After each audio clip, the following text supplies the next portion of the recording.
नमस्कार, बहुत स्वागत है आपका न्यूज स्टेट एमपीसीजी का डिजिटल प्लेटफॉर्म आप देख रहे हैं। मैं हूं आपके साथ इशिका राणा। आज बात करेंगे धान खरीदी को लेकर। देखिए, धान खरीदी यानी कि छत्तीसगढ़ में धान त्योहार नाम से कहा जाता है, एक पर्व की तरह इसे देखा जाता है।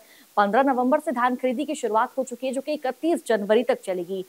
अच्छी खासी धान खरीदी की शुरुआत हुई। पहले दिन काफी अच्छी मात्रा में धान की खरीदी भी की गई है, लेकिन फिर धीरे धीरे करके दिक्कतें आने लगी है।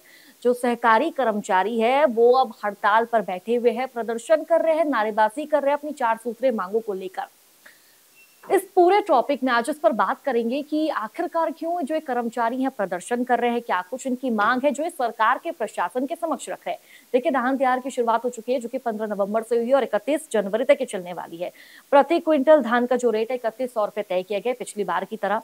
और देखिए, मुख्यमंत्री जो विष्णुदेव साय हैं उन्होंने सख्त निर्देश दे दिए हैं कि किसानों को किसी भी तरह की परेशानी ना हो, किसी भी तरह की असुविधा ना हो, किसानों की सुविधा का प्राथमिकता से ध्यान रखा जाए। ये मुख्यमंत्री विष्णुदेव साय का कहना है। देखिए, अगर बात हम धान खरीदी केंद्र की करें तो राज्य में लगभग 2739 के आसपास धान खरीदी केंद्र बनाए गए हैं छत्तीसगढ़ में। भुगतान की सुविधा सुगम बनाने के लिए माइक्रो एटीएम भी स्थापित किया गया है। यानी कि सरकार हर एक तरह से ये कोशिश कर रही है कि जो किसान हैं, जो धान बेचने जा रहे हैं, उनको किसी भी तरह की दिक्कतें ना आए। और उपार्जन केंद्रों में 19,464 क्विंटल धान की खरीदी भी की गई है। देखिए, खरीदी के पहले दिन प्रदेश की अगर मैं बात करूं, खरीदी के पहले दिन यानी कि 15 नवंबर के दिन 195 उपार्जन केंद्रों में 19,464 क्विंटल धान की अब तक खरीदी भी हो चुकी है। यानी कि इतनी तादाद में जो धान है वो खरीदा गया है। खरीदी प्रक्रिया में किसी भी तरह की बाधा ना है, इसके लिए यहाँ पर सरकार द्वारा तरह तरह के जो नियम कानून है वो भी लागू किए गए हैं। देखिए, सरकार ने एस्मा एक्ट 1979 भी यहाँ पर लागू किया है। एस्मा एक्ट क्या है, इसके बारे में मैं आपको जानकारी दे देती हूँ। खरीदी में जो ड्यूटी पर तमाम जो कर्मचारी लगाए गए हैं और इन कर्मचारियों में समिति प्रबंधक शामिल है, आरईओ शामिल है, पटवारी शामिल है, तमाम जो लोग हैं, जो कर्मचारी हैं, पंचायत विभाग के जो कर्मचारी हैं वो भी इसमें संलिप्त होते हैं। देखिए, उनका काम करना यानी कि उनका जो काम करना है, जब किसान आएंगे उनकी धान को लेना, पूरा प्रोसीजर समझाना, काम करना वो अनिवार्य होगा। इसके साथ ही लापरवाही बरतने या काम से इनकार करने वालों पर एक्शन लिया जा सकता है, उनके खिलाफ कार्रवाई हो सकती है। और देखिए, एक्शन के साथ साथ उनकी गिरफ्तारी भी हो सकती है। ये सब एस्मा एक्ट के अंदर आता है। इसके साथ ही किसानों को प्राथमिकता देनी है, ये मुख्यमंत्री विष्णुदेव साय ने पहले ही क्लियर कर दिया था फर्स्ट डे से ही कि किसानों को प्राथमिकता देनी है, सुविधाओं को सुगम बनाना है, हर एक चीज का खास तौर पर किसानों की उनका ध्यान रखना है। तो धान खरीदी के पहले दिन राज्य भर के खरीदी केंद्रों में किसानों का फूल मालाओं के साथ स्वागत किया गया। जगह जगह देखा, देखिए विभिन्न जिलों में मंत्री पहुंचे, सांसद पहुंचे, विधायक पहुंचे और जो स्थानीय जनप्रतिनिधि है वो पहुंचे और धान खरीदी का इन्होंने शुभारंभ किया है। लेकिन अब 15 नवंबर से इसकी शुरुआत हो चुकी है, लेकिन पहले दिन तो बहुत अच्छा रहा सब कुछ, लेकिन धीरे धीरे करके जो समस्याएं वो खड़ी होने लगी, क्योंकि जो सहकारी समिति कर्मचारी संघ है उन्होंने सामूहिक इस्तीफा दे दिया है। एक बड़े रूप में से देखा जा रहा है। इसके चलते किसानों की जो धान खरीदी है वो भी काफी ज्यादा प्रभावित हो रही है। किसानों को काफी असुविधाएं, असमस्या आ रही है। क्या समस्या आ रही है वो आप देखिए। दुर्ग में 1800 कर्मचारियों ने सामूहिक इस्तीफा दे दिया अपने काम से। और देखिए, सहकारी समिति के कर्मचारी ने चेतावनी भी दी है कि अगर 18 नवंबर से जेल भरो आंदोलन की शुरुआत भी करेंगे। अगर सरकार ने, छत्तीसगढ़ सरकार ने, प्रशासन ने हमारी मांगों को नहीं सुना तो हम 18 नवंबर से जेल भरो आंदोलन की शुरुआत भी करेंगे। सहकारी समिति कर्मचारी संघ पूरे प्रदेश में अनिश्चितकालीन हड़ताल पर बैठा हुआ है। यानी कि इन्होंने साफ कह दिया, हमारी मांगे नहीं मानी गई, हम हड़ताल जारी रखेंगे, चाहे ये हड़ताल कितने दिन चले, कितने महीने चले।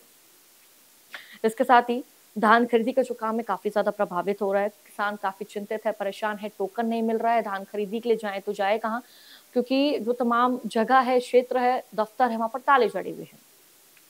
प्रदेश के सहकारी समिति में काम करने वाले 30 पद अधिकारियों के खिलाफ थाने में एफआईआर दर्ज हुई है, जिसके बाद से ही जो एक कर्मचारी है, कर्मचारी का गुस्सा 7वें आसमान पर पहुंचा हुआ है। इस प्रदर्शन से देखिए, सहकारी समिति कर्मचारी संघ के जो सेल्समैन है, चौकीदार है, लिपिक लेखापाल है, सहायक समिति प्रबंधक और कंप्यूटर ऑपरेटर इन सब में शामिल है, जो कि प्रदर्शन कर रहे हैं, जिनका गुस्सा सातवें आसमान पर पहुंचा हुआ है, जिन्होंने अपना सामूहिक रूप से इस्तीफा दे दिया। यानी कि साफ शब्दों पे कह दिया है कि हम काम पर वापस नहीं लौटेंगे जब तक हमारी मांगे आप सुनते नहीं, जब तक हमारी मांगे पूरी नहीं होगी। इसके साथ ही देखिए, इन लोगों की जो संख्या है लगभग 18,000 के आसपास बताई जा रही है, यानी कि इतनी तादाद में लोग हैं, 18,000 के आसपास इनकी संख्या है, जो कि प्रदर्शन कर रहे हैं पूरे ऑल ओवर छत्तीसगढ़ में। इनकी 4 सूत्रीय मांग क्या है, उस पर भी नजर डाल लेते हैं। देखिए, पहली इनकी मांग है कि सभी कर्मचारियों को नियमित वेतन दिया जाए और 12 माह का भुगतान भी किया जाए। ये इनकी पहली मांग है, जो कि प्रशासन के समक्ष रख रहे हैं। और दूसरी मांग है कि धान खरीदी नीति 2024 से 25 में आउटसोर्सिंग से नियुक्त कंप्यूटर ऑपरेटर्स को नियमित किया जाए, यानी कि उनको पक्का किया जाए। इसके बाद धान खरीदी वर्ष 2023 से 24 और 24 से 25 की सुखद राशि समितियों को दी जाए, ये इनकी तीसरी प्रमुख मांग है। और चौथी इनकी मांग है कि सेवा नियम 2018 में संशोधन कर भविष्य निधि, ईएसआईसी, महंगाई भत्ता और सीधी भर्ती में प्राथमिकता दी जाए। इसके अलावा परिवहन में देरी ना हो और शून्य शॉर्टेज पर प्रोत्साहन राशि दी जाए।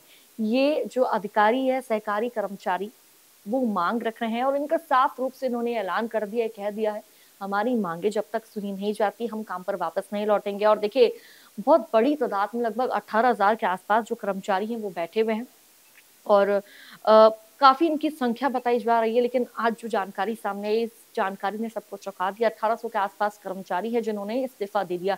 ऐसे में किसान परेशान है, धान खरीदी के लिए किसान जा रहा है, लेकिन धान खरीदी करने वाला व्यक्ति वहां पर मौजूद नहीं है, जिसके चलते जो किसान है आक्रोशित नजर आ रहे हैं। किसान भी प्रदर्शन कर रहे हैं, किसान भी हड़ताल पर बैठा हुआ है कि हमारी मांगे कब पूरी होंगी, कब धान खरीदा जाएगा, कब जो ये व्यवस्था है, जो चिरमराई व्यवस्था है, वो कब तक ठीक होगी। हालांकि अब देखना होगा प्रशासन द्वारा क्या कुछ एक्शन लिया जाएगा, किस तरह से सहकारी कर्मचारियों की बातों को सुना जाएगा, इनकी मांगों को माना जाएगा। उसके बाद ही जो धान खरीदी की शुरुआत है, जो प्रक्रिया है, सुगम रूप से चल पाएगी, जिस तरह से मुख्यमंत्री विष्णुदेव साय ने कहा था।